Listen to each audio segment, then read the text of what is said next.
It was super inspiring. I cannot tell you to see those people firsthand, Novak Djokovic, and touch lives and inspired so many. So just to be kind of in that room was a great pleasure for me. Alex Eala stood in the same room as Novak Djokovic on a Monday night in Madrid. By Wednesday afternoon, she was dismantling a former French Open finalist on clay. Clinical, ruthless, composed. Something happened in that room, she told Tennis Channel. To see those people firsthand, when you see your idols and you're able to see them in person, it reminds you, wow, they're people and they're real. Read that again.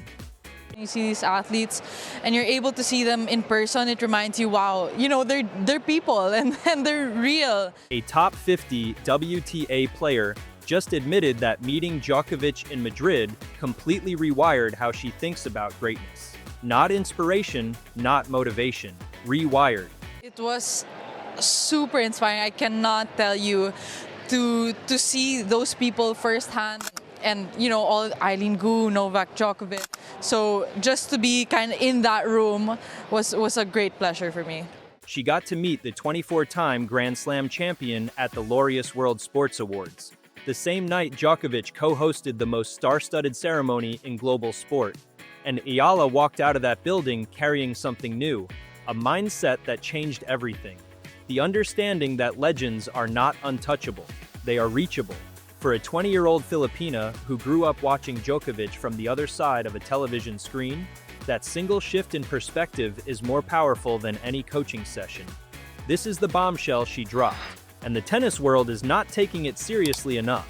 Subscribe if you are. We'll show you exactly why this matters. Alex Eala walked into that Laureus ceremony as a ranked professional tennis player.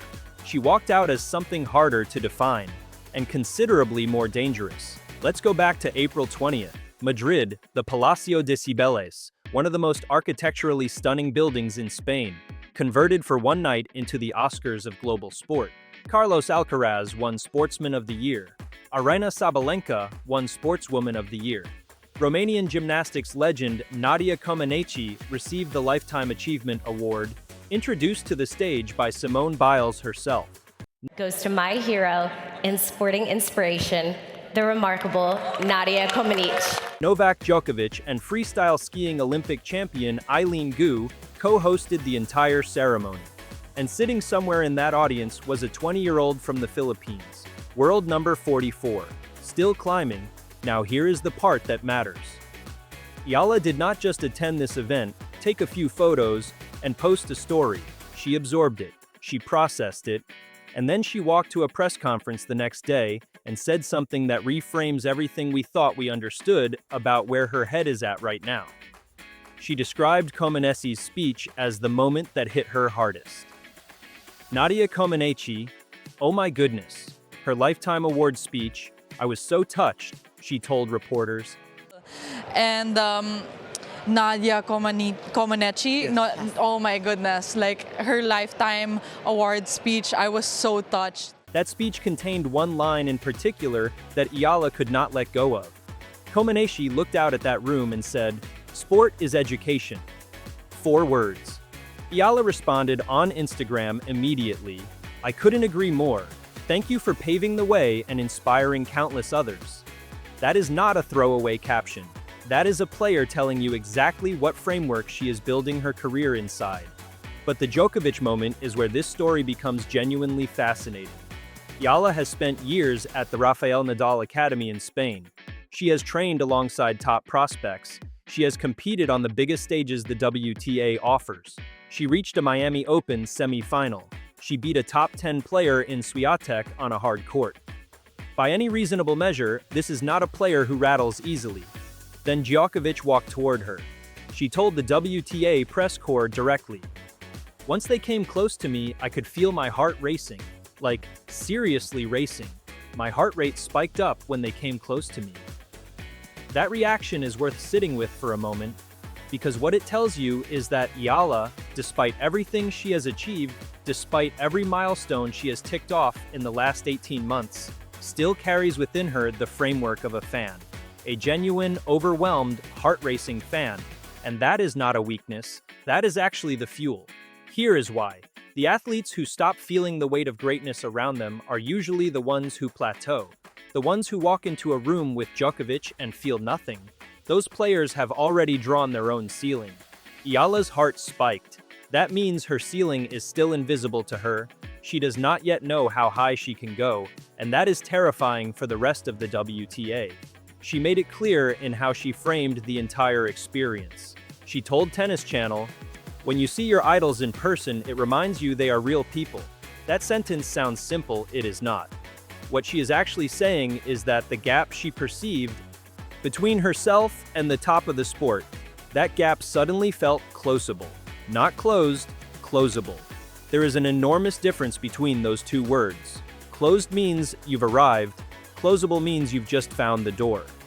Djokovic himself, for context, did not even play at the Madrid Open this year. He withdrew from the tournament due to physical problems. The Madrid Open released a statement wishing him a speedy return.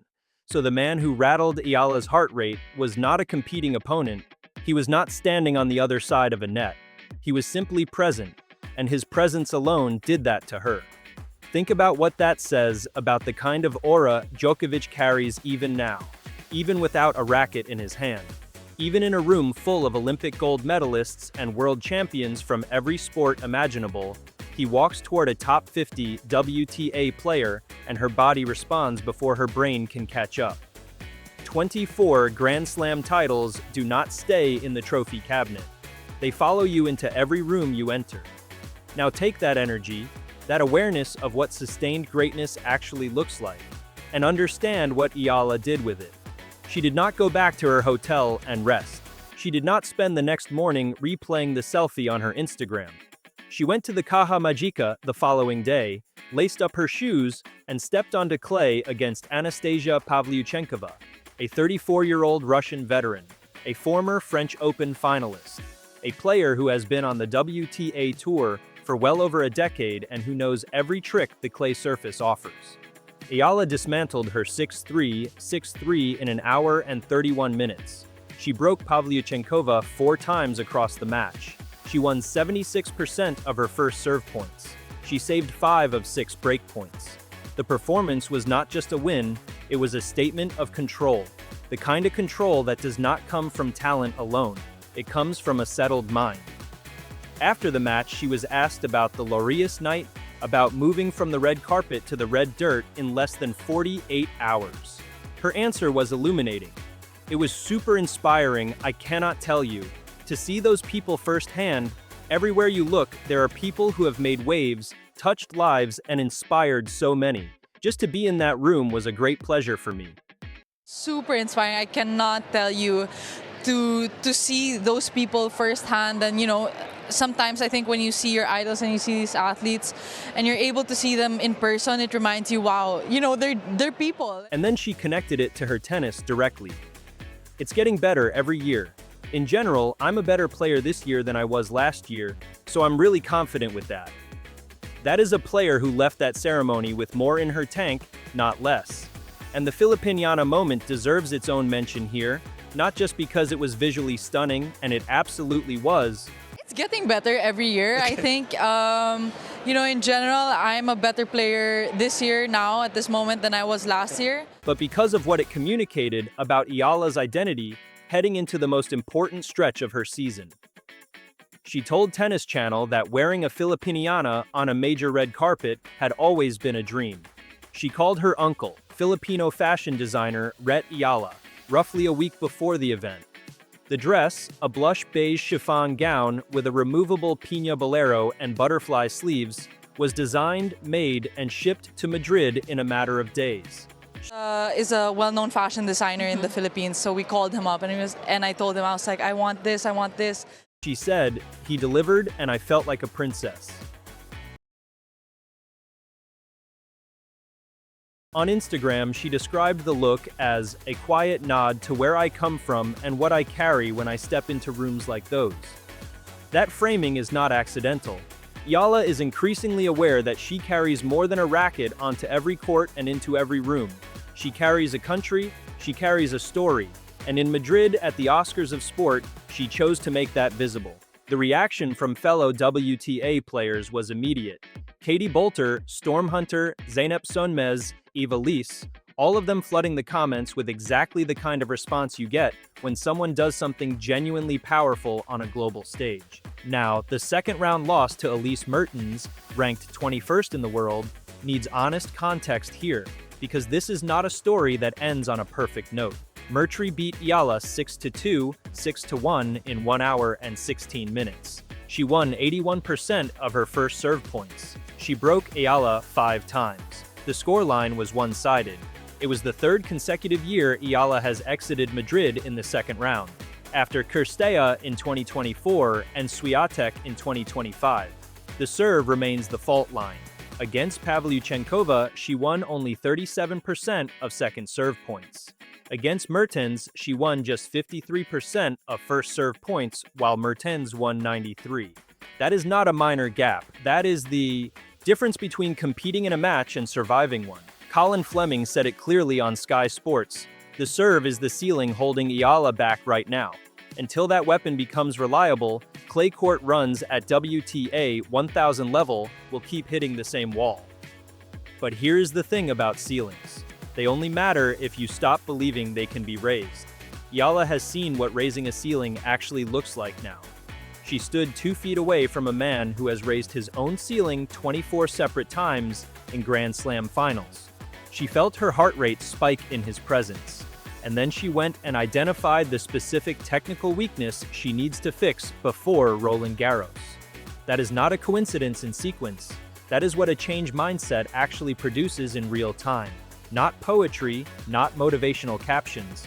Honest self-assessment followed by renewed urgency.